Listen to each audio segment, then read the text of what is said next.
intro, but it's been kind of a fucking whirlwind for you. This came to my attention because I was watching New Year's Eve, watching TV, and the Macklemore and Ryan Lewis performance came on, and you fucking stole the show, dude. How did this happen? How did this come together? Well, so it's a long Start and at the beginning. Give us the start at the whole thing. very story. okay. So I'm the featured singer on the new Macklemore song Next Year. It came out in fall of last year. It was kind of like our way of writing a New Year's-y kind of anthem song. But one of my mentors is this guy, Sam Hollander, who I've known since I started my first band, Mainland. And he was, before I moved to LA from New York, he was like the first person I wrote with. And he's written for like Fits in the Tantrums and Panic at the Disco. And he's got a lot of amazing songs in his catalog.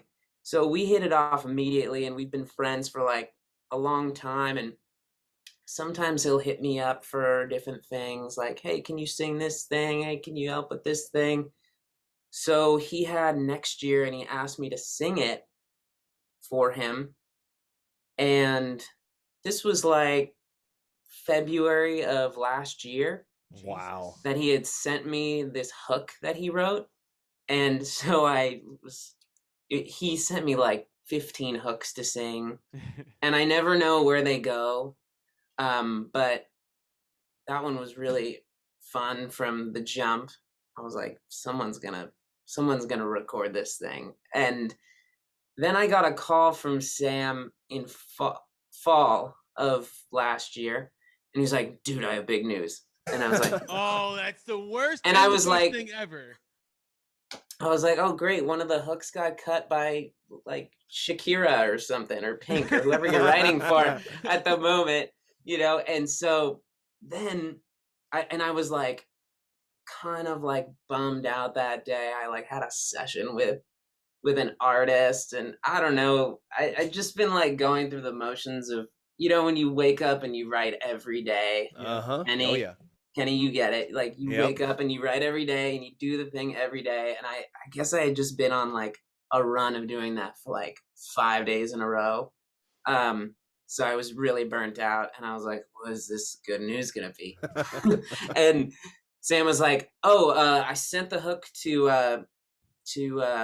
Ryan Lewis, and he played it for Macklemore like in the car, and Macklemore freaked out. You're gonna be on the song. You're going to be in the video. You're going to perform with him. It was like one of those calls where I was just like, you're are you fucking kidding me? Are you fucking kidding me right now? This is, I'm like in my sandals, like on my front lawn, like just like having a kind of a shit day. And like, this is the news I got. And then immediately after that, like, I flew to Seattle. We shot the video in Seattle. Jesus. And then we filmed Jimmy Fallon in Seattle.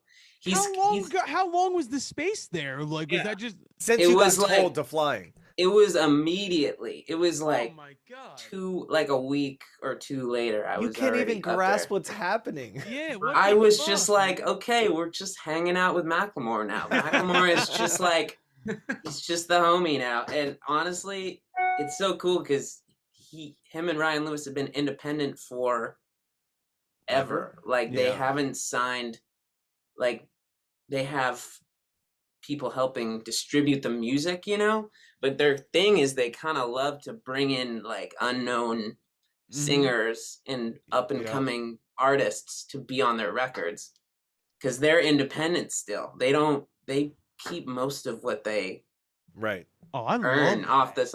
So it was really cool, and they're just the nicest dudes.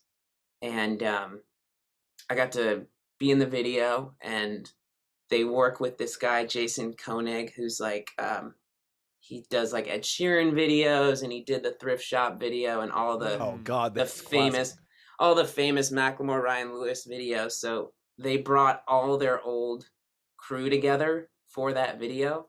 and him and Ryan hadn't done a song in 5 years. Yeah, so, I was gonna say this is a huge deal. Like when I saw they were together for New Year's Eve, I was like, oh shit, this is sick. And I will tell you, genuinely, this is what happened. We were sitting on the couch watching New Year's Eve, and I was like half paying attention, half not.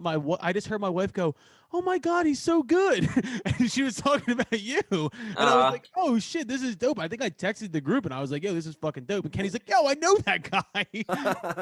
Fuck. Yeah, dude. So New Year's Eve happens. Were you in LA or were you in New York? We were in LA for that. Okay, so walk me through that day. Was that just like the most hands-on, crazy experience? Like, did you enjoy it, or was it just so big you were like trying to live in the moment? It was another like surreal moment because they film it at the Warner Brothers lot, basically in Burbank, and it's really funny because it's like I don't want to give too much away about how they do it. But so we rolled up in a party bus. It was Macklemore and Ryan had showed up before me, like on a different thing. So I was with like their tour manager, their sound guy, the horn section, and we pulled up in this party bus with like the subs. Like it was so hip hop. Pull up in the party bus with the subwoofers and it was really complicated because the COVID protocol for this event was crazy. Like we couldn't even get in. We're like, we're performing in like an hour. Like we have to be there. And so, yeah, we finally found the right gate. We got in.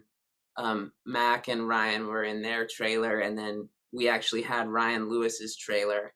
So we were in that trailer, and across the road is like One Republic. And Jesus. And who else? I mean, just like, I got out of the trailer because they steamed our clothes before we did the thing, and I just see Macklemore and Big Boy hugging, and what?